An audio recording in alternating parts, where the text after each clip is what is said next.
is Radio Prague International, coming to you from the Czech capital.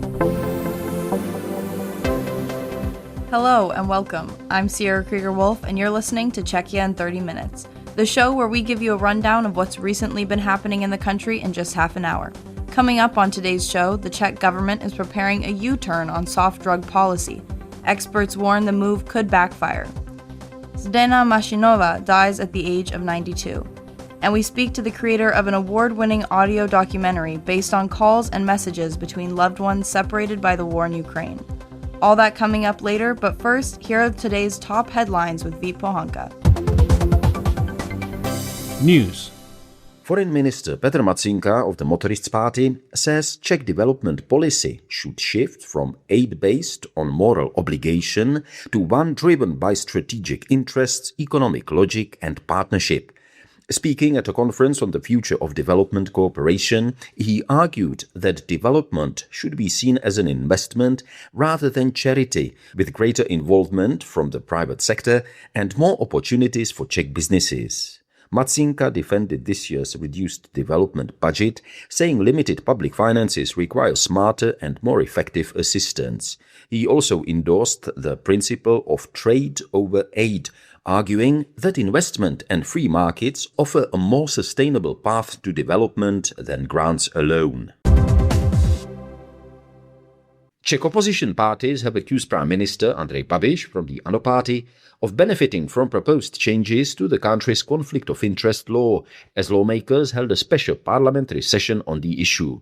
The opposition argues the amendment would weaken oversight and make it easier for companies linked to government members to receive public subsidies and contracts, particularly benefiting company Agrofert that the Prime Minister started.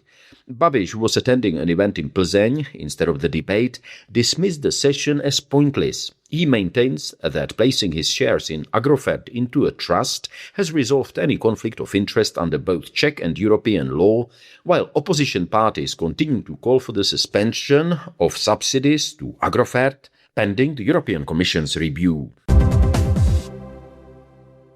Zdena Mašínová, the daughter of Second World War resistance hero General Josef Mašín and sister of anti-communist resistance fighters Josef and Ctirad Mašín, has died at the age of 92. Because of her brother's escape from communist Czechoslovakia to the West in the early 1950s, she faced years of persecution under the communist regime. In later life, she helped establish the memorial of the three resistances at the family's former estate in Lošany, which had been confiscated by the communists.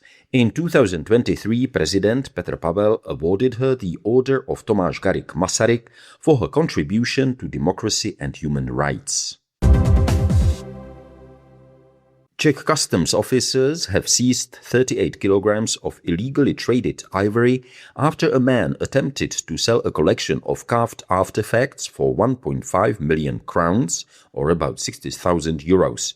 The collection in eastern Bohemia included 2 elephant tusks and 10 carved ivory objects that the owner had brought to Czechia while working legally in Africa since the 1990s. Experts estimate that the items required the deaths of at least 10 protected African elephants, with a true number possibly as high as 12. Authorities have confiscated the collection and the owner has been fined. Customs officials said the case demonstrates the Czech Republic's commitment to enforcing international bans on the ivory trade. Nearly 1 in 5 Czechs traveled outside Europe during the past year, but most failed to seek medical advice or take basic precautions before departure, according to a survey commissioned by the Czech Health Ministry. Only about 1 in 10 travelers consult a doctor before leaving, while just a quarter of those heading beyond Europe register with the Foreign Ministry's DROST travel notification system. Around 5% of travelers reported health problems abroad, most commonly digestive illnesses. Officials are also urging fans traveling to the FIFA World Cup in the United States, Canada and Mexico to ensure appropriate vaccinations, buy travel insurance and protect themselves against heat, mosquitoes and infectious diseases. The Czech Republic will begin its FIFA World Cup campaign against Korea in Mexico on Friday, hoping to extend its unbeaten run under coach Miroslav Koubek. The teams have never met in a competitive match, and victory would put the Czechs in a strong position to reach the knockout stage. Kickoff is at 4 a.m. Central European Time, with players expected to face the added challenge of altitude of nearly 1,600 meters. It is Czechia's first World Cup appearance since 2006. The team will also face South Africa and co-hosts Mexico in Group A. Friday will be mostly cloudy to overcast across Czechia with occasional light rain. Daytime highs between 13 and 18 degrees Celsius, in parts of Moravia and Silesia up to 20 degrees. That was the news, and we turn now to current affairs. The Babiš government is preparing a major tightening of the country's drug policy, marking a significant departure from the more liberal approach pursued in recent years. The proposals on the table include a clampdown on kratom sales, tightening regulations on cannabis growers and users, and expanding the powers of municipalities and police.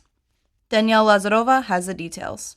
Just months after a new regulation came into effect classifying kratom as a psychomodulatory substance that can only be sold to people over 18 and only in special licensed stores, the Babiš administration has signalled a change of course on soft drugs and psychomodulatory substances. At a press briefing on pending changes, Prime Minister Andrej Babiš argued that the Czech Republic is an anomaly in Europe, where the sale of kratom is banned in a number of countries. He made it clear that his government would not pursue the kind of liberal drug policy that his predecessors in office favoured. Česká republika je dnes jedinou zemí Evropské unie, která vytvořila legální... The Czech Republic is the only EU member state that has created a legal and state-regulated consumer market in kratom. Kratom is a children's drug. Kratom is filth. We have kratom stores licensed by the state. We have state regulations on packaging and a state-approved list of vendors. The state has created a legal framework for kratom sales. We are a kratom hub. Although the restrictions made have been an improvement, children still have access to kratom. I think it is time to admit that the lenient approach of the previous government was a mistake, and I want to state quite clearly that this government will not be a government that legalizes drugs. Jasně říci, my nejsme a nebudeme vláda legalizace drog. This week, the Prime Minister announced that his cabinet intends to introduce 18 measures across 4 laws aimed at strengthening controls on addictive substances and improving public safety. No details have as yet been officially revealed, but according to information obtained by the Czech news agency, the proposals on the table include removing kratom from the market altogether as opposed to raising the purchase age to 21, a proposal that was floated in recent weeks, banning CBD products and taking a tougher approach towards cannabis growers following the reduction of the permitted THC content in plants from 1% to 0.3%. Other suggested measures are recriminalizing certain activities, speeding up the process of adding substances to the list of banned drugs, and strengthening the powers of municipalities and the police. The framework for these changes has already been set. In late April, the government established an interministerial working group involving representatives of several ministries, the police, customs administration, and inspection authorities. Several weeks later, the Prime Minister announced the transfer of drug policy coordination from the Office of the Government to the Ministry of Health. The government's drug policy coordinator, Pavel Bem, was sacked in a move that signalled an end to the liberal policy on soft drugs. Although the decisions raised concern among experts and addiction service organisations, the government is ploughing ahead, stressing the need to protect minors and pointing to the growing number of children who collapse as a result of kratom overdose, combining the substance with pills or alcohol. Addiction expert Viktor Moravčík says he greatly regrets the fact that the policy of regulating psychomodulatory substances, which has served as an inspiration to other countries leaning towards a liberal drug policy, has not been given a proper chance in the Czech Republic. He expressed the hope that the government would recognize that the question is not whether to ban or regulate psychoactive substances, but how to best regulate them. To, čemu říkáme prohibice, je režim, který byl zakotven mezi... Prohibition is a system that was established here some 70 years ago based on the level of knowledge available at the time. Back then, steam locomotives were still running. Imagine if we based our health or social policies today on ideas from that era. It has been proven beyond doubt that bans are ineffective and cause more harm than good. Ten zákaz, ta prohibice je nefunkční. The working group, which is overseen by the Prime Minister, expected to deliver the respective legislative proposals frameworking the government's addiction policy by the end of July. The changes are likely to spark heated debate in Parliament, where some opposition parties are already warning about the consequences of what they describe as a brutal turnaround in the country's drug policy, predicting that it will only drive consumers to the black market. Some of the experts who have been working on the government's drug strategy have handed in their notice. The Prime Minister is urging those who remain to give the new drug policy a chance, saying that he is determined to pour money into prevention, counselling centres and outreach programmes, and will personally intervene if the changes fail to produce positive results. Danielle Lazarova with that report. Zdena Mašínová, whose family played a major role in modern Czech history, has died at the age of 92. Her father was a World War II resistance hero, while her brothers dramatically escaped from communist Czechoslovakia, leading to Mašínová and other family members suffering serious repercussions. Ian Willoughby has more. Těsně potom před popravou mě ho strýce moje babička žádala o In an interview conducted before her death, Zdena Mašínová recalled how the communist authorities lied to her family, saying her uncle Stibor Novak, about to be executed for his alleged part in her older brother's flight to the West, had turned down a chance to see his mother, her grandmother, for a final time. Zdena's siblings Josef and Stirad were following in the footsteps of their father, General Josef Mašín, who was a resistance hero executed by the Nazis during World War II. The Mašín brothers, along with friends, decided to resist the hardline communist regime, which had seized power a few years earlier. The brothers, whose use of violence later made them divisive figures, killed 2 members of the communist security forces and a payroll clerk as they sought weapons and funds. They ended up evading a massive manhunt as they shot their way to freedom in West Berlin in 1953. Zdena Mašínová, then 19, and her mother were soon punished, says historian Petr Blažek.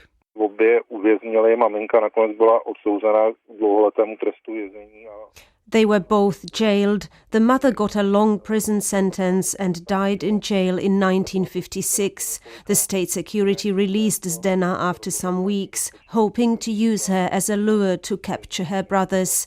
However, they revisited Europe but never returned to Czechoslovakia.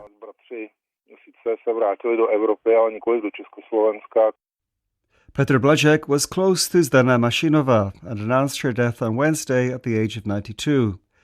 Despite her experiences, he said she had a positive outlook. She really had a tough life, and not only because the 2 totalitarian regimes persecuted her family severely after its members stood up to the Nazis and the communists. She herself had serious health problems. She was born with a disability and it appeared she might never walk. But she had 14 or so operations and in the end was able to walk, although with difficulty. Still, she never became bitter and was very optimistic. But at the same time, she was extremely aware of the kind of regime she was living under and what the impacts of the totalitarian systems were. Zdena Mašínová fought for and achieved the legal rehabilitation of her mother and uncle after the fall of communism. At the farm once seized from her family by the communists, she later oversaw the creation of the Memorial of the 3 Resistances, commemorating the struggle for independence during World War I, resistance to the Nazi occupation, and anti-communist resistance after 1948. She also regularly gave talks to school children, as Petr Blazek recalled.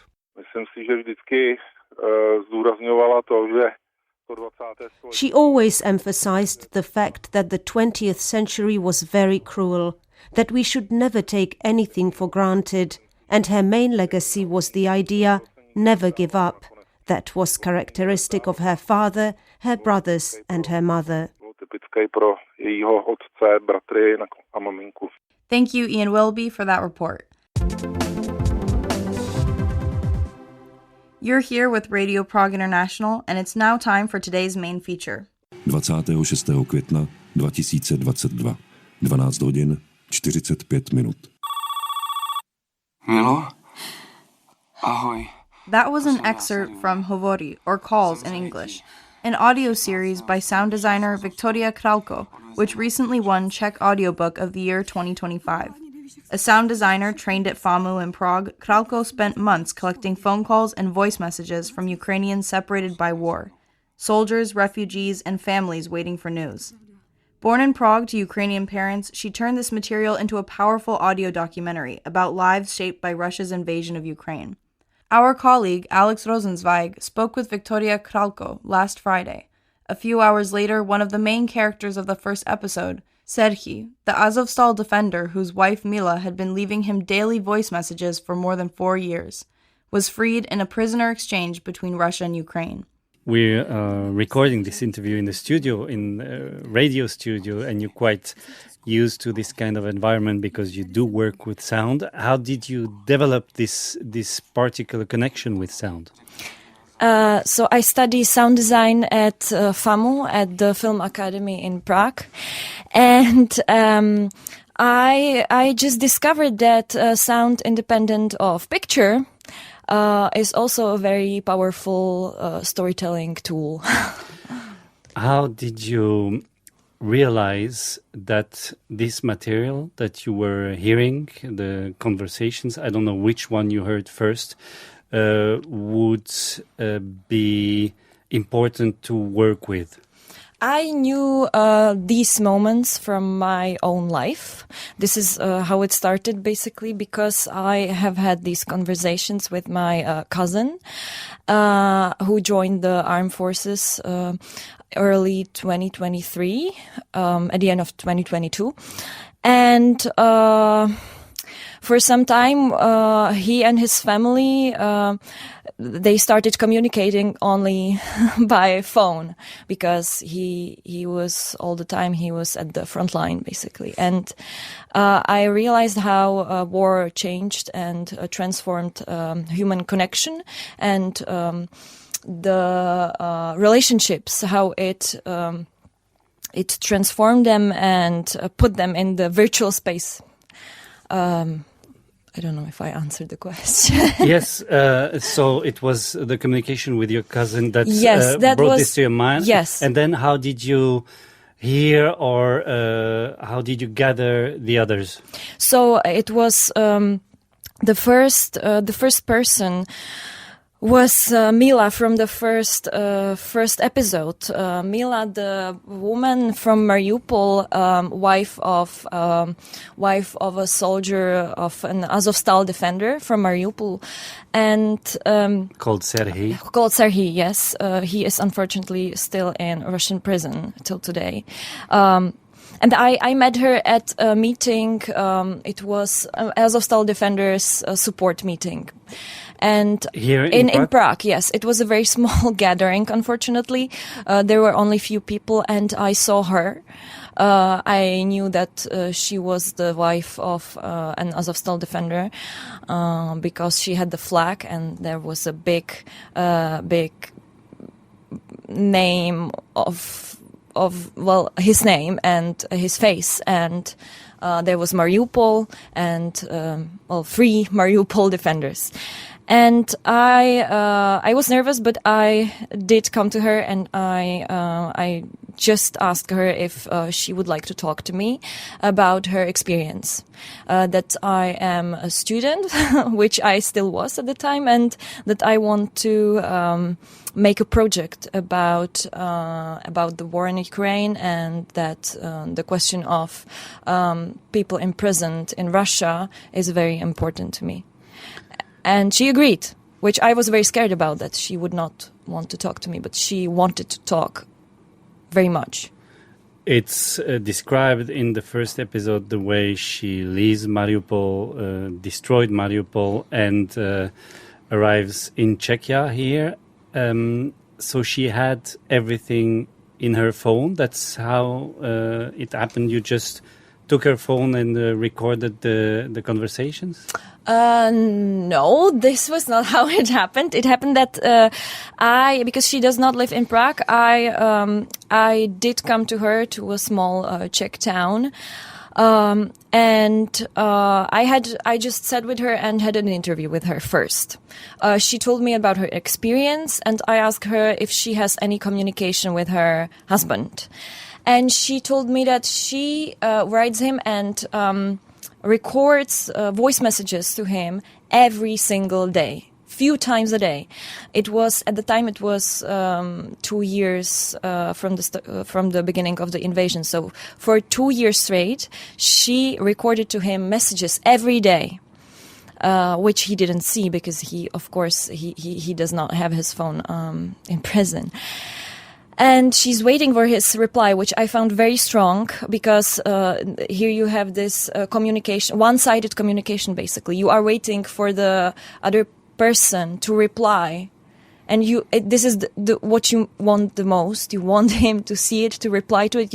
You wake up every day and you wait for this one text or call or voice message.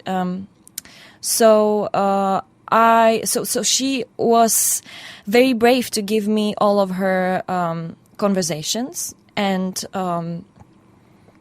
she sent me the voice recordings, and we tried to reconstruct her phone calls from the first days of war to the ones she had with him in prison. There were 3 of them, and they were very short. Like 30 seconds, and it was already 3 years ago. The original communication between these people is in Ukrainian, and your audiobook is in Czech. We actually deal quite a lot with this at the radio, using sound bites and dubbing sound bites we have in Czech to broadcast them in different languages. At what point did you decide to not use the original sound? At the beginning, we decided not to use the original sound because it was very... I promised all of those who trusted me with their stories and with their most intimate moments, because the phone conversations, this is a very intimate moment from a person's life, and I promised them that I would not use the real material. I think some of them would be okay with it, but this is how we conceived the whole project. It was basically about Czech actors giving them their voice, their Czech voice, which was, I think, also a strong moment because we know these voices from films, from radio. We know these voices, and here they are in a position where they identify themselves with someone who lived through war. So we decided that at the very beginning. Can you mention a few names of these actors? Yes, for example, Pavla Beretová. She actually gave the voice to the daughter of my grandmother, who is also featured in one episode. She was great, and also Jitka Sedláčková, my grandmother, basically, my Czech grandmother, so to say. Daniel Krejčík was amazing. And of course, Anička Fialová and Miloslav König, they played Mila and Serhi from Mariupol. these calls, these conversations are, or even SMSs, text messages are obviously very strong, very emotional, heartbreaking. I guess it was sometimes really hard to reenact, to play for the actors during recording sessions. Yes, it was hard, but I think it was... because the director Belashenkova, she is an amazing. She's unbelievable because she really could transform from what was in the script, the conversations on the paper.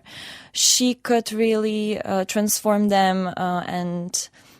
For the actors, and the actors, they, for example, they had their phones next to their ear. They had their phone in their hands when they were typing the answers. They were not reading the script. They were really like acting. They were living it through the phone because they had it in their hands always. And that was Bella's idea, which was amazing, which was really what made it authentic. Also with the sound of, you can recognize the sound of sending, sound effect of just sending a message, and but it's just a light sound effect around it, and it becomes very natural. Yeah, this is what our sound designer did, came up with it. It is very subtle, the sound design, so it leaves the space really for the voice, because the voice is what is very strong. And all the sound effects, they are really in the background, but they are still there.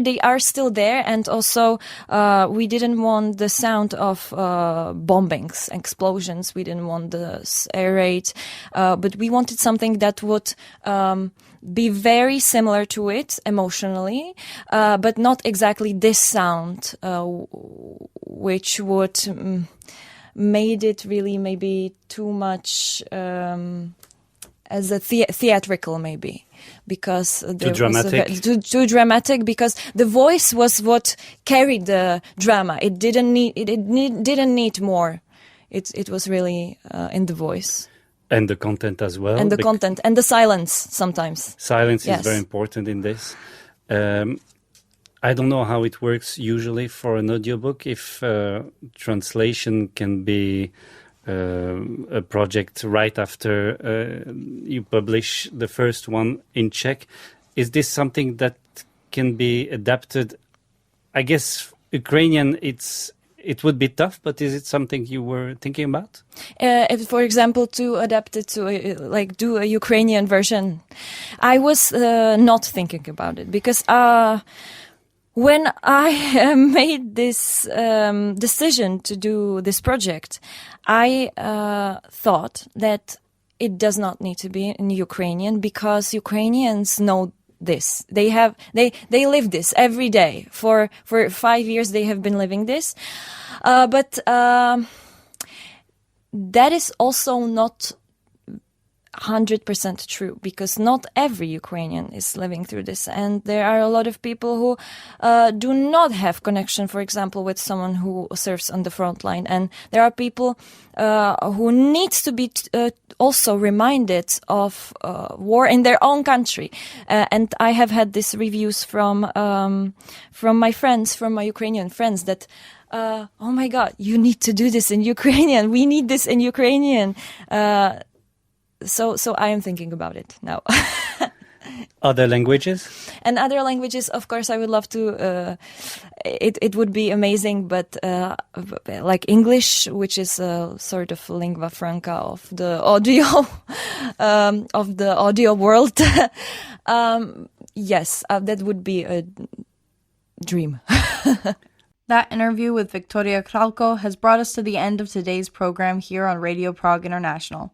For more news, features, interviews, photos, and videos from Czechia, visit our website at www.radio.cz. You can also browse our full archive of broadcasts and follow us on Facebook, X, and Instagram. From me, Sierra Krieger-Wolf, thank you for listening and have a beautiful day.